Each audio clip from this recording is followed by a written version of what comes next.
Welcome. I'm Virgil Watkins Jr. and I serve as County Commissioner for Macon-Bibb County's West Side, Downtown, and In-Town communities. In this role, I also represent the county as the Operation and Finance Chairman. In this new role, in the coming year, it is my intent to establish policies that are more participatory in nature.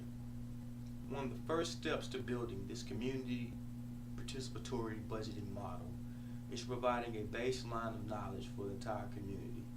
So, in a series of videos, I'll attempt to answer questions and provide basic information on how our county operates, how our budget works, and what key decisions our county needs to make going forward. To start this series off, we're starting off with a two-part series that attempts to explain 2014, the starting of our consolidated government, to now 2018. These first two parts are entitled, Where Did the Money Go? Thank you for watching, and I hope you enjoy. So again, thank you for staying with me as we begin part one of Where Did the Money Go? A review into Macon-Bibb County Finances as we be trying to figure out what happened to our fund balance since 2014. 2014 is the year of importance because that is the year that our government is consolidated. The city of Macon and the unincorporated Bibb County consolidated and became one government.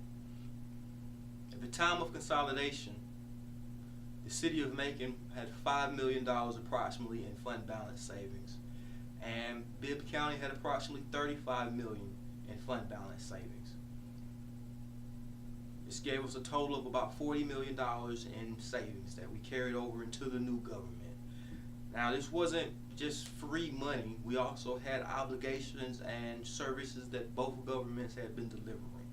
Collectively, the service delivery totaled about $165 million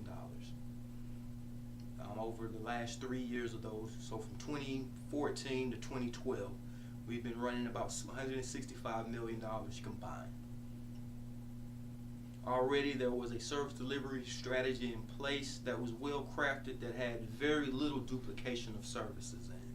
So that first year budget we crafted and assumed that we would spend approximately $160 million.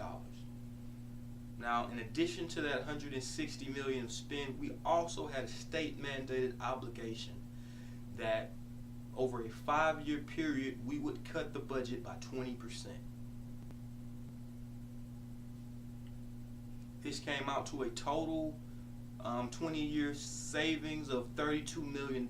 So when we finally got it right, we would be spending approximately $130. Now, it's an interesting side note into politics that somehow that 130, due to political math, became 139 for a total of $26 million in savings, which we accomplished in year 2016. But don't let me get too far ahead. In the year 2014, that first year of consolidation, we actually spent in expenses $162 million, which created our first shortfall, which took our fund balance from $40 million to approximately $38 million. In the year 2015, to stay true to political promises, we cut the city millage rate in half. This created a shortfall of $15 million versus the last year, so a total revenue budget of $145 million.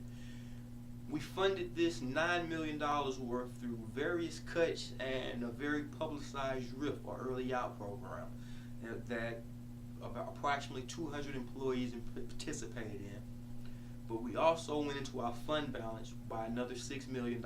In 2016, we stayed true to our word again. We eliminated the second half of the city millage rate. We also eliminated a special fire district and a special tax district for street lighting. This gave us a total budget of $137 million, or $8 million less than last year. Now, unfortunately, in this year as well, we had to go into fund balance by more than the $8 million, actually $9 million worth of extra savings.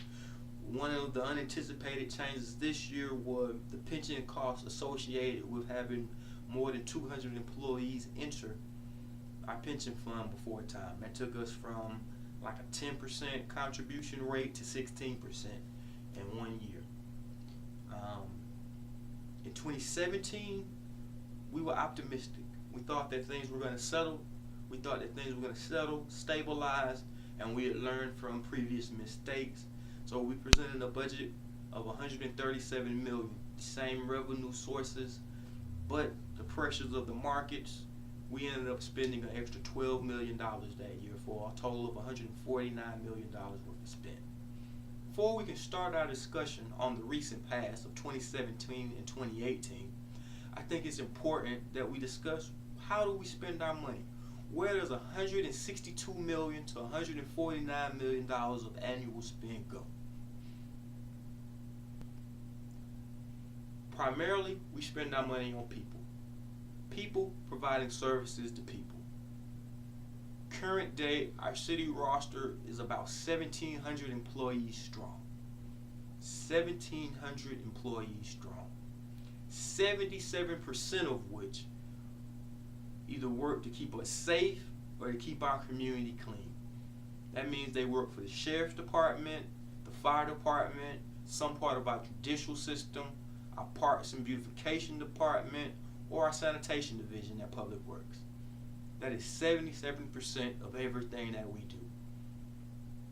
The remaining 22% is everything else. That's about $50 million or $46 million in spending from general government oversight, our recreation department, our human resource division, our IT department. It's about anything else that you can think of that your government does. We talk a lot about the outside agencies. They would be included in there. Transit authority, our libraries, our museum systems. Everything combined comes out to about 22% of our spend. Very largely, our county is focused on keeping you safe, keeping our areas clean.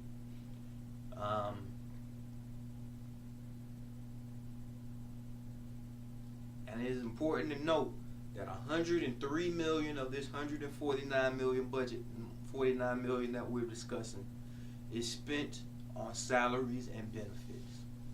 Less than 0.5% is spent on debt services. We've managed our funds and our bonds extremely well. That is one of the bright stars, one of the bright spots of your municipal government. And we keep a higher than normal bond rating because we pay off debts early and we issue very few of them.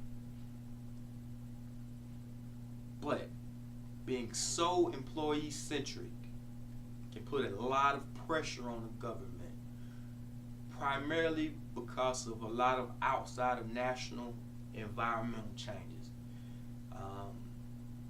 I mentioned earlier what happened to our pension fund when a large number of unanticipated retirements happened. That happened. Also, the stock market wasn't doing as well as it had in past years, and that continues to be a problem for our pensions because the pension fund is made up of primary stock and bond investments. So a bad stock market year means that the next year the county will have to put in more of its general fund dollars to offset poor performing stocks. A poor performing healthcare market, or a healthcare market which no one understands, and costs continue to escalate exponentially from year to year, also place pressure on our budget. When it comes to healthcare, we spend a lot of time talking about ways to shift the cost, whether or not employees should be paying 60% of the total cost or 20% of the total cost. Is actually not the right ball to be looking at, because the total healthcare spend for everyone is going up in a way that we have no control of. Also playing a big part of health, when healthcare is bad and when pensions are bad, we're not able to do cost of living adjustments in that year, but it's still accumulating. So for years down the road, since we didn't do the 0.3 adjustment this year or the 0.3 adjustment last year, whenever we finally catch up, it's a much larger number that has to come out and keep our employees whole, keep them above the poverty line in some cases. So again, being that employee centric, when things happen, can really affect us. Also important, we're a very service driven government. A lot of our services center around driving from place to place.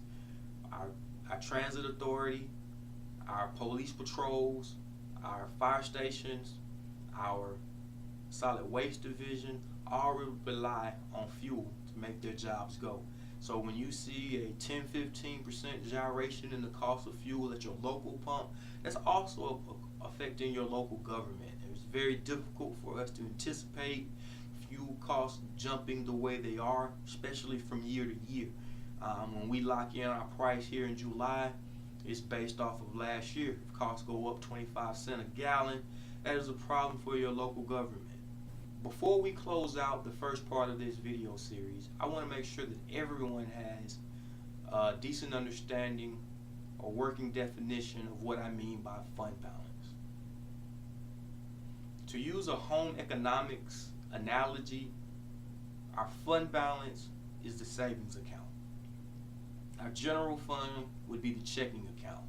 Our checking account receives direct deposits or payments from sales tax revenue, property tax revenue, fines from our courts, fees from business license and planning and zoning, and a small portion from rentals and other events. Our fund balance grows whenever we have a surplus year. As we've talked about this in this video, it has been a few years since we've seen a surplus. The appropriate usage for fund balance are not offsetting poor revenue decisions or poor general fund decisions. It's for true emergencies, just like at your home. When we're hit with the tornadoes or the hurricanes or other acts of nature, that's where we go, and that is an appropriate use. Last year we spent $2.3 million cleaning up from Hurricane Irma. Years prior, we went into fund balance appropriately to make sure that we were able to clean up from the Mother's Day storm. Eventually, these dollars come back from FEMA and other national grants, so part of our financial policy state that we should have 45 days of working capital on hand. A month's worth of payroll and accounts payable for the county is worth about $12 million in a month. When we began our consolidation journey, we had more than 60 days of working capital on hand. As I said before, we entered with $40 million. Today, we have barely a payroll to paramount that we begin to rebuild these reserves as soon as we can. Because if we don't and we continue on this current path, our reserves could find themselves depleted before the end of 2019. In order to accomplish this goal of rebuilding our reserves, first we must stabilize our checking account, and that is done through one of two ways or a combination of these ways. We must raise our revenues or cut our expenses. There are several strategies to do both. If we were to continue our current trend of spending, we would find our fund balance depleted before the end of fiscal year 2019. In the coming videos, we will talk about these new strategies as well as new problems facing our municipal government. I thank you for your time today. I've enjoyed it. I hope you have, and I'll see you next week.